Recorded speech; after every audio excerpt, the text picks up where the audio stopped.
पाकिस्तान की एक बच्ची को मलाला यूसुफ़ज़ई को जो नोबेल पीस प्राइज़ से नवाजा गया है, ये सिर्फ़ मलाला के लिए नहीं,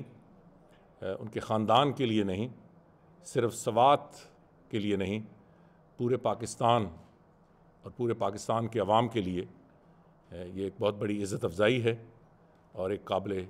फ़ख्र मकाम है। हमें इस बात पे फ़ख्र है कि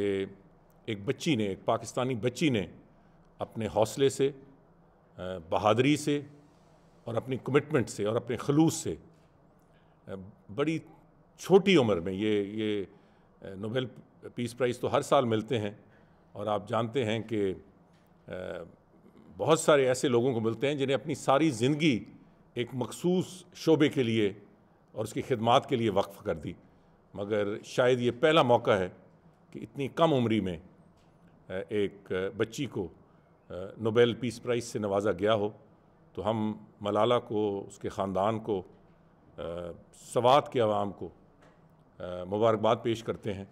और इस बात पे इत्मीनान का इज़हार करते हैं कि इस बच्ची के ज़रिए